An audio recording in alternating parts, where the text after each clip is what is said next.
Bonjour tout le monde, je suis Stéphanie Ostrander de l'association C45 Qualité et aujourd'hui nous allons faire un tour virtuel et bilingue du laboratoire Phytocamilla à Québec, à Saguenay, Québec, avec Monsieur Hubert Marceau qui est le directeur de développement pour le laboratoire. Donc, bonjour tout le monde. Merci beaucoup Stéphanie et bonjour à l'association du C45.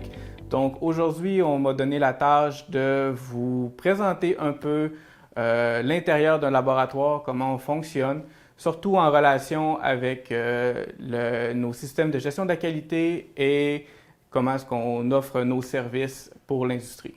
Donc, mon nom est Hubert Marceau, je suis un chimiste spécialisé en produits naturels, donc un phytochimiste.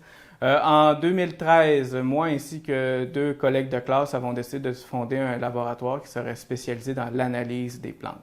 Très rapidement, dès 2014, nous avons demandé les licences à Santé Canada pour pouvoir travailler avec le cannabis, car le cannabis étant une plante, nous voulions travailler avec la dite plante. Maintenant, 7 ans plus tard, nous sommes une équipe de 18 chimistes, microbiologistes et même développeurs logiciels qui offront des services à toute l'industrie, du cannabis en partie et aussi au niveau de l'industrie des saveurs et des odeurs, où nous travaillons internationalement avec divers producteurs et transformateurs dans le domaine alimentaire ou cosmétique. Hubert, est-ce que vous pouvez nous décrire votre système de LIM à Phytocamilla et comment vous l'avez développé? Un LIMS, c'est un système de management de laboratoire. Donc, LIMS signifie Laboratory Inventory Management System. Et ça peut être aussi simple qu'une simple feuille Excel dans laquelle vous écrivez tout ce que vous devez faire, jusqu'à un logiciel beaucoup plus complexe qui agrège et permet d'analyser toutes les données des choses qui se passent dans votre laboratoire.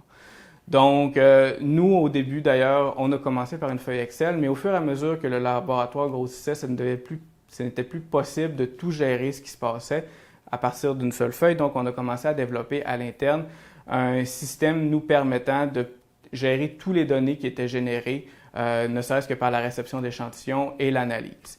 Le LIMS en tant que tel, c'est un outil qui est très important pour vous, parce que c'est ce qui vous permet de suivre ce qui se passe dans votre laboratoire et ainsi aussi de s'assurer que vous offrez le bon service au bon client, tout en gardant un contrôle très strict sur ce qui se passe à l'intérieur de votre bâtiment. Hubert, est-ce que tu pourrais nous parler un peu de comment un système de LIMS peut gérer les risques à la sécurité des données? Donc, ce qui est important à considérer lorsqu'on fait un partenariat avec un laboratoire, c'est que lors de vos inspections, les inspections ne s'appliqueront pas seulement qu'à la dernière semaine. Donc, les inspecteurs vont souvent aller parfois une année et parfois plus en arrière. Donc, vous devez être en mesure de vous assurer que le laboratoire est capable de vous donner les données et de façon assez rapide, même si les analyses datent depuis plusieurs années. Donc, c'est une utilisation principale du LIMS qui est de collecter et de recollecter les données au besoin de façon facile et efficace. Un autre point qui est très important à considérer, c'est que les données que vous partagez avec le laboratoire sont des données confidentielles qui restent très importantes pour vous. Donc, vous devez aussi vous assurer que le laboratoire en question a les moyens ou du moins met tout en place pour protéger ces données-là de gens qui n'auraient pas nécessairement accès à l'extérieur. Hubert, est-ce que vous pouvez nous dire comment est-ce qu'un système de LIM permet d'améliorer la qualité dans un laboratoire? Un système de management de la qualité a deux utilisations principales. La première est l'agrégation et la compilation des données. Donc, de s'assurer en fait que les données sont disponibles aux bonnes personnes au bon moment. Si vous avez des cartables pleines de méthodes, vous devez vous assurer que ces cartables soient disponibles aux gens qui vont effectuer les méthodes. Si vous avez un système électronique, vous devez vous assurer que les gens ont des accès nécessaires pour y accéder. Le deuxième point important du système de management de la qualité, c'est d'être en mesure de compiler les données. Donc, que les données soient rentrées et écrites de façon à ce qu'on puisse les retrouver dans le futur. Par exemple, si vous utilisez des feuilles de route, de s'assurer que les bonnes données sont écrites au bon moment. Ça peut aussi être des cahiers de laboratoire ou des systèmes électroniques un peu plus avancés qui sont soit interfacés directement avec les instruments puis qui permettent de transférer les données automatiquement ou du moins d'entrer les données par un utilisateur. Tout ça, en fait, a pour but final aussi de permettre de détecter les erreurs qui pourraient se produire durant les analyses et de les corriger dans un futur proche. Donc, un système de management de la qualité, c'est un système qui est fluide et qui doit évoluer au même titre que la compagnie ou votre entreprise doit évoluer. C'est donc un processus qui est itératif et qui doit toujours être une amélioration, d'où le principe d'amélioration continue. Hubert, pouvez-vous nous parler un peu des procédures d'opération normalisées ou SOPs et de leur utilité à Phytochemia? Chez Phytochemia, nos procédures opératoires sont tous de façon électronique, sont tous au format électronique. En fait, nous utilisons une version modifiée de MediaWiki, qui est la même plateforme que Wikipédia utilise pour faire le suivi des modifications et des signatures des procédures. Lorsque l'on fait une procédure, c'est très important de s'assurer qu'elle est très complète.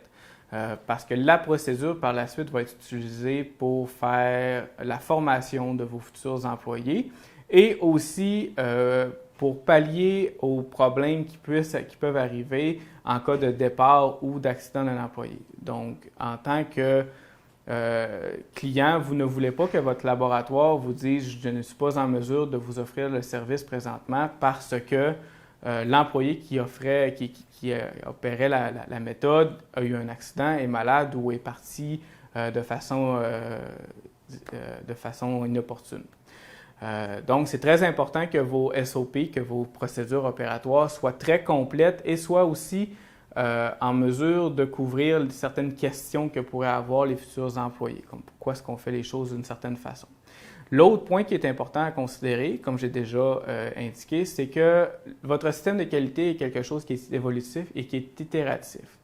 Donc, c'est aussi important que vous ayez des canaux pour prendre les commentaires qui s'appliquent à chacune des méthodes qui peuvent être donnés par les utilisateurs. S'ils trouvent une meilleure façon de faire les choses et qu'ils sont en mesure de démontrer que la meilleure façon donne les mêmes résultats que l'ancienne façon. Dans ce cas-là, c'est important de tenir à jour vos méthodes pour s'assurer aussi que si, justement, des nouveaux employés ou quelqu'un doit prendre la relève, qu'ils aient la méthode à jour et la plus récente. Donc, c'est quand même quelque chose qui est important de mettre en place parce que souvent, les gestionnaires n'ont pas la même expertise ni même la même expérience que les gens qui sont sur le plancher, qui sont généralement ceux qui utilisent les procédures. Hubert, est-ce que vous pouvez nous parler de vos équipements et des critères que vous servent à prendre une décision lors de l'achat? Chaque instrument dans un processus requiert une définition du risque qui est attitré à chacun des instruments. Donc, généralement, on va vouloir avoir quelque chose qui est d'un bon rapport qualité-prix. Et pour être en mesure de savoir exactement les besoins qu'on a, nous devons faire une évaluation du besoin, donc à quoi l'équipement va servir, et aussi du risque. Ainsi, un instrument qui va servir à brasser des échantillons n'a pas le même risque, par exemple, qu'un instrument plus complexe comme un GC ou un HPLC qui va servir à faire l'acquisition des données. Donc, chaque instrument dans le processus doit être pris en considération selon ces paramètres-là. L'autre point que moi j'aime bien, c'est si je suis en mesure d'avoir des instruments qui sont capables de donner de fournir des données ouvertes, ce qu'on appelle l'open source, entre autres. L'avantage du open source est beaucoup qu'en cas de migration d'instruments, c'est beaucoup plus facile de transférer les données et de s'assurer que le transfert des données soit fait de façon transparente. J'aime aussi considérer la relation que j'ai avec le fabricant. Donc, souvent, avoir tous les instruments d'un même fabricant aide surtout à la formation des employés sur plusieurs instruments. Avoir des instruments qui ont la même philosophie de construction, avoir la même philosophie logicielle ou la même philosophie d'opération aide beaucoup à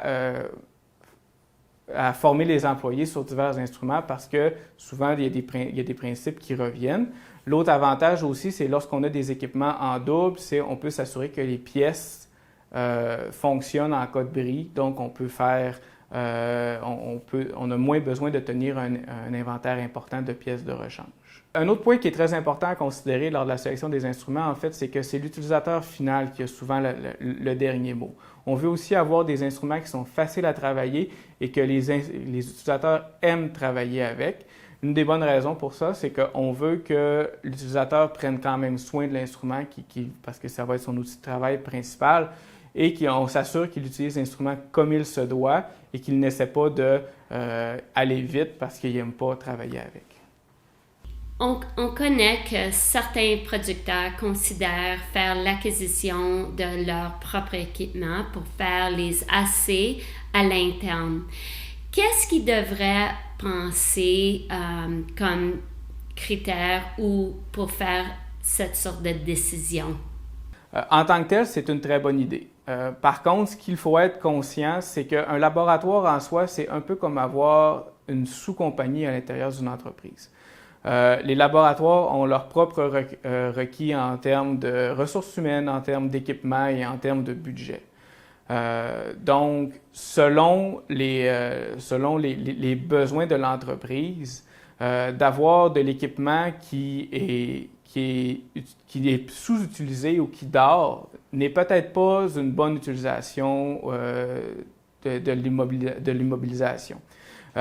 Certains équipements, même s'ils ne sont pas utilisés, vont quand même avoir des frais d'opération, ne serait-ce que pour l'entretien. Certains vont avoir besoin d'avoir des consommables en continu. Donc, c'est des choses qu'on doit prendre en considération lorsqu'on opère un laboratoire. Donc, le plus important à considérer, en fait, c'est que si on décide d'avoir un laboratoire à l'interne, il ne faut pas le regarder comme une mesure pour diminuer les coûts, parce qu'il y a des bonnes chances que ce soit l'inverse, mais plutôt pour diminuer le temps. Parce qu'un laboratoire interne va vous donner effectivement des résultats beaucoup plus rapides. Donc, ça peut très bien être utilisé dans des cas de projets de recherche ou pour faire des tests durant la production. Mais il ne faut pas penser que cela va vous sauver des coûts à moyen, voire à long terme. Merci beaucoup, Hubert, pour avoir répondu à toutes nos questions. Merci, Stéphanie. Merci aussi au C45 de m'avoir donné cette opportunité, dans l'espoir de vous revoir bientôt.